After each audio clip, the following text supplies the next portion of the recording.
Hello friends, welcome back to my channel economics में दीप्ति। आज का हमारा टॉपिक ऑफ डिस्कशन है इफेक्ट्स ऑफ डंपिंग। हम लोगों ने लास्ट क्लास के अंदर देखा था कि डंपिंग से हमारा क्या मतलब है इकोनॉमिक्स में। ठीक है, जब भी हम इकोनॉमिक्स में डंपिंग की बात करते हैं तो आप लोगों को क्या दिमाग में आता है कि हम दो मार्केट्स की बात कर रहे हैं। Number 1 is the world market and number 2 is our domestic market. और अगर हम बात करें कॉमन एग्जांपल जो डंपिंग की है, दैट इज द चाइना क्या करता है, स्टील को डंप करता है इन आवर डोमेस्टिक मार्केट। तो अगर हम चाइना की बात करें, चाइना फॉर एग्जांपल, चाइना की जो डोमेस्टिक इंडस्ट्री है वो क्या प्रोड्यूस कर रही है, वो प्रोड्यूस कर रही है स्टील। अब यही स्टील क्या करना है चाइना ने, चाइना की डोमेस्टिक प्रोड्यूसर क्या करेगा, इसी स्टील को अपनी डोमेस्टिक मार्केट के अंदर भी सेल करेगा और इसी स्टील को अपनी वर्ल्ड मार्केट पे भी सेल करेगा। तो जब चाइना का डोमेस्टिक प्रोड्यूसर स्टील को वर्ल्ड मार्केट पे सेल करेगा, वो क्या करेगा, वो प्राइस कम रखेगा। बट जब वो स्टील डोमेस्टिक मार्केट के अंदर सेल कर रहा है तो वो क्या कर रहा है, कंपैरेटिवली प्राइस हाई रख रहा है। अब क्वेश्चन आता है यहाँ पे वो प्राइस कम क्यों रख रहा है, बिकॉज वो क्या करना चाहता है, वर्ल्ड मार्केट को कैप्चर करना चाहता है। वर्ल्ड मार्केट को कैप्चर करेगा जब भी प्राइस कम होता है, आप लोग सब जानते हैं कि क्वांटिटी डिमांडेड क्या होगी, बढ़ेगी। तो this process in economics is known as dumping. तो अब हम बात करेंगे इफेक्ट्स ऑफ डंपिंग की। देखिए हमने क्या बोला कि यहाँ पे जो हमारा स्टील वाला केस है, यहाँ पे हम लोगों ने क्या बोला कि हमारे पास अगर एक कंट्री है वो क्या कर रही है, दैट इज एक्सपोर्टिंग। तो वो क्या बन गई, वो बन गई एक्सपोर्टिंग कंट्री। और जिस कंट्री में वो प्रोडक्ट अल्टीमेटली जा रहा है, that country is known as importing country. तो हम यहाँ पे दो कंट्रीज की बात कर रहे हैं। Number 1 is the exporting country and number 2 is the importing country. तो देखिए सबसे पहले हम बात करेंगे इंपोर्टिंग कंट्री की। जिस कंट्री के अंदर प्रोडक्ट आ रहा है उस पर क्या इंपैक्ट पड़ने वाला है प्रोसेस ऑफ डंपिंग का। देखिए जब हमने इंपोर्टिंग कंट्री की बात की तो यहाँ पे हम लोग क्या देख रहे हैं, एक तो पॉजिटिव इफेक्ट्स हम देखेंगे और दूसरा हम लोग क्या देखेंगे, नेगेटिव इफेक्ट्स। अगर आप पॉजिटिव इफेक्ट्स की बात करो तो हमने क्या बोला कि जब स्टील चाइना किसी और कंट्री पे बेच रहा है तो वो क्या कर रहा है, वो प्राइसेस कम रख रहा है। इसका मतलब इंपोर्टिंग कंट्री को क्या मिल रहा है, सस्ते में वो कमोडिटी मिल रही है। तो यहाँ पे हमने क्या बोला, लोअर प्राइसेस फॉर कंज्यूमर्स, क्योंकि आप जानते हैं कि कोई भी कंट्री हो वहां पे कंज्यूमर क्या चाहेगा कि हमें जो प्रोडक्ट है वो कैसे मिले, चीप रेट्स में मिले। तो फर्स्ट पॉइंट क्या आया, lower prices for consumer. Number 2 increased competition. जब कोई प्रोडक्ट सस्ते में किसी और कंट्री में जा रहा है तो वो कंट्री में जितने भी प्रोड्यूसर्स वहां पे बैठे हुए हैं वो क्या करेंगे, वो भी उस चीज को कॉम्पीट करने की कोशिश करेंगे, वो बेटर क्वालिटी में प्रोड्यूस करने की कोशिश करेंगे। तो हम क्या बोलेंगे कि जब डंपिंग वाला प्रोडक्ट किसी कंट्री में आएगा तो it will leads to increase competition, जिसकी वजह से होगा क्या, बेटर क्वालिटी आएगी। क्लियर। अब नेगेटिव इफेक्ट्स की अगर बात करें तो जब चाइना से स्टील आया किसी कंट्री में, ठीक है, फॉर एग्जांपल चाइना ने क्या किया, एक्सपोर्ट किया स्टील टू इंडिया। इंडिया में जब चाइनीज स्टील आया तो स्टील का प्राइस इंडिया में क्या हुआ, चाइना वाले का कम हुआ। लेकिन जो यहाँ पे अपनी जो डोमेस्टिक इंडस्ट्री है, फॉर एग्जांपल टाटा स्टील है, टाटा स्टील का प्राइस कंपैरेटिवली हायर था। तो कहने का मतलब है जो हमारी डोमेस्टिक इंडस्ट्री है उसको कहीं ना कहीं क्या करेगा, ये हैम्पर करेगा उसकी ग्रोथ को। क्यों हैम्पर किया, बिकॉज कंज्यूमर क्या करेगा, कंज्यूमर तो है प्राइस सेंसिटिव, उसको जहां पे लगेगा कि प्राइस कम है वो उसी प्रोडक्ट की तरफ जाएगा। जैसे अगर स्टील की बात करें तो चाइना का स्टील की डिमांड इंडिया के अंदर ज्यादा होगी। क्यों ज्यादा होगी, मैंने आपको पहले ही बताया, बिकॉज जो स्टील चाइना से आ रहा है उसका प्राइस कम है और जब भी प्राइस कम होता है प्रोडक्ट का, क्वांटिटी डिमांडेड इंक्रीज होती है। तो हमारे यहाँ पे जो डोमेस्टिक इंडस्ट्री है उसको कहीं ना कहीं इस चीज से खतरा है।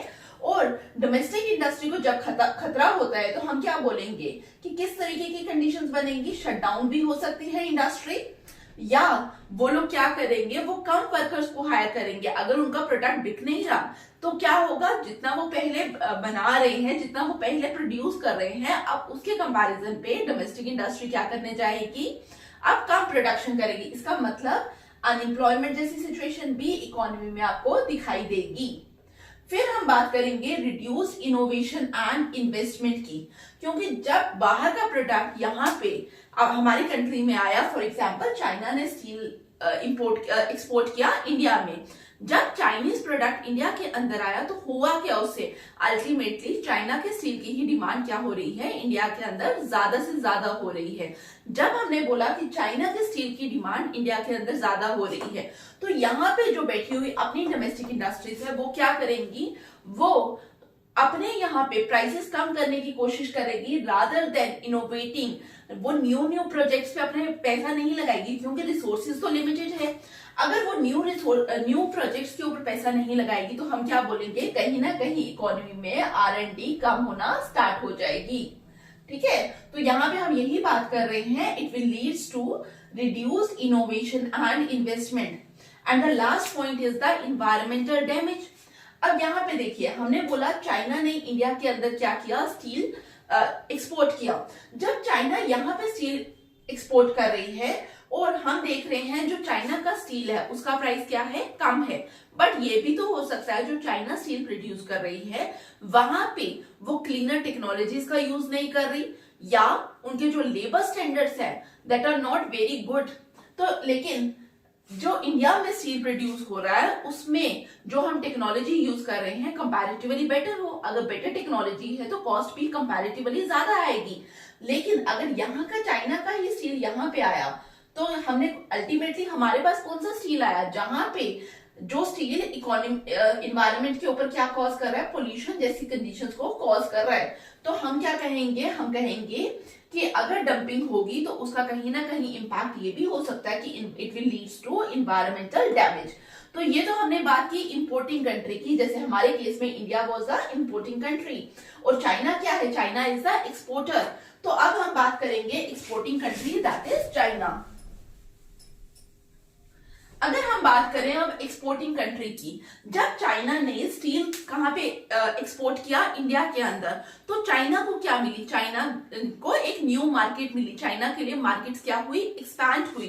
तो फर्स्ट पॉइंट पे हमने यही कहा कि वाइडर मार्केट। नंबर सेकेंड, देखिए जब हम बात करते हैं कि चाइना का स्टील यहाँ पे आ रहा है जिसका प्राइस क्या है, कम है, हमें पता है कि जब भी प्राइस कम होगा तो अल्टीमेटली क्या होने वाला है, क्वांटिटी डिमांडेड राइज करेगा। जब प्राइस कम है, क्वांटिटी डिमांडेड ज्यादा है, इसका मतलब क्या है, इसका मतलब सेल्स ज्यादा है, और जब सेल्स बढ़ती है तो कहीं ना कहीं रेवेन्यू भी बढ़ता है। ठीक है, और आप लोग मुझे बताएंगे कि सेल्स की वजह से रेवेन्यू का ये जो मॉडल है माइक्रो इकोनॉमिक्स का, ये किसने दिया है। ठीक है, अब हम बात करेंगे नेगेटिव इफेक्ट्स की। देखिए आपने क्या किया, आपने डंपिंग करना स्टार्ट कर दिया। जब चाइना क्या कर रहा है, चाइना ने डंपिंग की तो उसकी वजह से क्या हुआ, इंडिया के अंदर अगर हम बात करें तो इंडिया का जो स्टील इंडस्ट्री है उसको कहीं ना कहीं बहुत बड़ा सेटबैक मिलेगा। जब उसको सेटबैक मिलेगा तो हम लोग यहाँ पे क्या करेंगे, यहाँ की जो गवर्नमेंट है वो क्या करेगी, वो रिटेलिएशन एक्शन लेगी अगेंस्ट चाइना। वो हो सकता है टेरिफ इंपोज करे, हो सकता है कोटा इंपोज करे एंड सो ऑन। तो वहां पे क्या हुआ, हम लोगों ने अगर रिटेलिएशन जैसी चीज को यूज किया तो हम लोग क्या कहेंगे, एक्सपोर्टिंग कंट्री को क्या करना पड़ेगा, ट्रेड रिटेलिएशन जैसी कंडीशंस को फेस करना पड़ सकता है। Number second is the loss of long term market share. अभी तो हम लोगों ने बोला कि जब तक दूसरी कंट्री ने, जब जो इंपोर्टिंग कंट्री है उसने ट्रेड बैरियर्स को यूज नहीं किया, तब तक तो एक्सपोर्टिंग कंट्री के पास बहुत बड़ा मार्केट है। बट जैसे ही अगर इंडिया लगा दे वहां पे टैरिफ, इंडिया जैसे ही टैरिफ लगाएगा, इसका मतलब चाइना का जो स्टील इंडिया के अंदर आ रहा है उसकी एंट्री पे क्या आ गया, उसकी एंट्री के ऊपर बैरियर आ गया। तो कहने का मतलब है जो पहले इंडिया को एक मार्केट की तरह देख रहा था चाइना, अब वहां पे क्या आ गया, वहां पे बीच में ऑब्स्टेकल्स आ गए in the form of trade barrier. तो हम ये कह सकते हैं कि जो पहला उसके पास मार्केट शेयर था in the form of India, अब वो क्या हो गया, अब वो नहीं अवेलेबल है टू चाइना's प्रोड्यूसर। तो यहाँ पे हम यही कह रहे हैं कि लॉन्ग टर्म में क्या हो सकता है, loss of long term market share हो सकता है। फिर तीसरा हमारे पास क्या है, डैमेज टू रेपुटेशन। देखिए आजकल का जो वर्ल्ड है that is the globalised world. यहाँ पे क्या हो रहा है, यहाँ पे मोस्ट ऑफ द कंट्रीज क्या करती है, आपस में ट्रेड करती है। जब हम बोल रहे हैं कंट्रीज आपस में ट्रेड कर रही है, तो इसका मतलब अगर हम चाइना की बात करें और चाइना क्या कर रहा है, डंपिंग कर रहा है। जब हमने बोला कि चाइना डंपिंग कर रहा है, तो अल्टीमेटली क्या होगा, सिर्फ इंडिया के अंदर उसकी रेपुटेशन पे फर्क नहीं पड़ रहा। जो बाकी कंट्रीज देख रही है कि चाइना इंडिया के अंदर डंपिंग कर रहा है, सिर्फ इंडिया के अंदर तो नहीं करेगा, बाकी कंट्रीज पे भी कर रहा है। तो वहां पे उनके दिमाग में क्या इमेज आ रही है चाइना के लिए कि चाइना क्या है, China is a dumping country. और वो जब हम उसके साथ ट्रेड करेंगे तो ट्रेड प्रैक्टिसेस चाइना के अंदर किस तरीके की है, जिसकी वजह से वो क्या करता है, प्राइसेस कम सेट करता है। अल्टीमेटली डोमेस्टिक प्रोड्यूसर को इन द इंपोर्टिंग कंट्री क्या होता है, नुकसान करता है। तो फाइनली क्या होगा, जितने भी फॉरेन कंट्रीज है जिनको चाइना के साथ ट्रेड करना है, वो क्या करेंगे, वो ट्रेड करने के लिए रेजिस्ट करेंगे, क्योंकि उनके दिमाग में किस तरीके की इमेज आ रही है कि अगर हम उसके साथ ट्रेड करेंगे तो अल्टीमेटली जो हमारी डोमेस्टिक इकोनॉमी है, that is the importing country कह रही है, जो हमारी अपनी इकोनॉमी है वो कहीं ना कहीं क्या करेगी, सफर करेगी। तो यहाँ पे हम इसी चीज की बात करेंगे, वहां पे क्या आएगा, रेजिस्टेंस आएगा।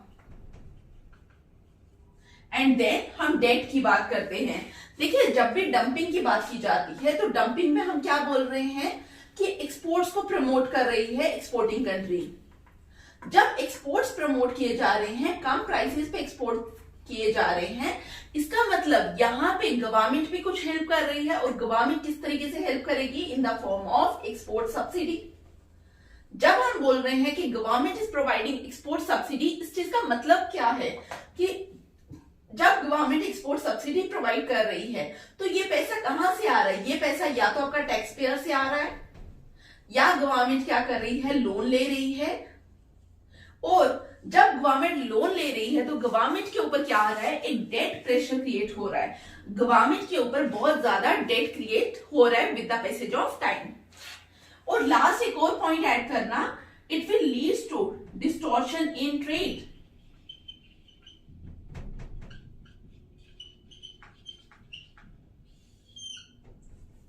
देखिए, जब भी डंपिंग होता है तो अगर मैंने आप लोगों को एक्सपोर्ट सब्सिडी की बात की, तो आप लोगों को पता है कि एक्सपोर्ट सब्सिडी लगाते हुए क्या होगा, एक्सपोर्ट सब्सिडी की वजह से क्या आने वाला, इकोनॉमी में एक डेड वेट लॉस जैसी सिचुएशन एराइज होगी।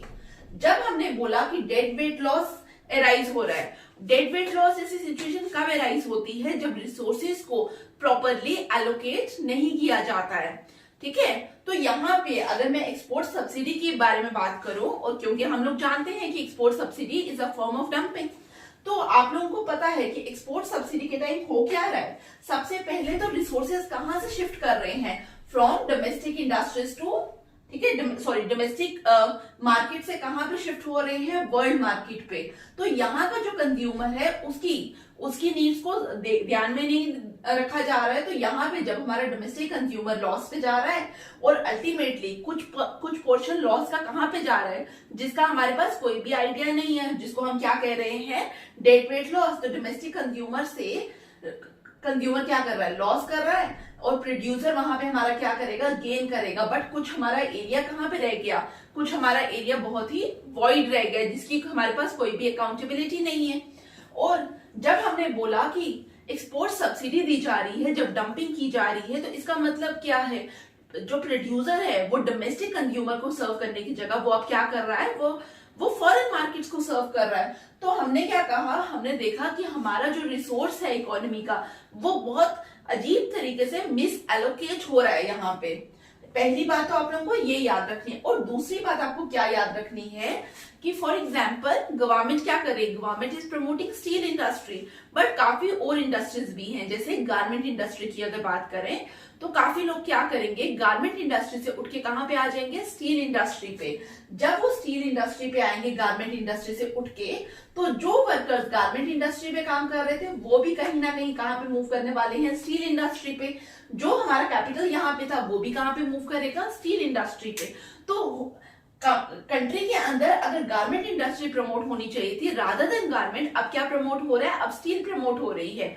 तो यहाँ पे क्या हुआ, अल्टीमेटली ट्रेड डिस्टॉर्शन जैसी सिचुएशन मार्केट के अंदर एराइज कर रही है। क्लियर? तो अब आपसे अगर कोई पूछे कि इफेक्ट्स ऑफ डंपिंग क्या है, तो आप लोगों के दिमाग में क्या आएगा, इंपोर्टिंग कंट्री और एक्सपोर्टिंग कंट्री का केस। इंपोर्टिंग कंट्री में हम लोग positive effects and then negative effects देखेंगे। जैसे पॉजिटिव इफेक्ट्स में नंबर 1 क्या है, lower prices for consumer. Number 2 is the increase competition. Then negative effect जिसमें क्या दिमाग में आ रहा है, harm to domestic industry, then reduce innovation and investment and environmental damage. Likewise, exporting country के केस में positive effects, negative effects. Positive effect में क्या आएगा, वाइडर मार्केट, रेवेन्यू इंक्रीज हो रहा है। नेगेटिव इफेक्ट्स में क्या आ रहा है, trade retaliation, loss of long term market share, damage to reputation, debt increase कर रहा है, ट्रेड डिस्टॉर्शन जैसी सिचुएशंस अराइज हो रही है। अगर इसके अलावा आप लोगों के दिमाग में कोई पॉइंट आता है तो कमेंट बॉक्स में शेयर करिए। आई होप आज का लेक्चर आपको वैल्यूएबल लगा हो। अगर आज का लेक्चर आपको वैल्यूएबल लगा है तो please like, share, subscribe and comment. Thank you.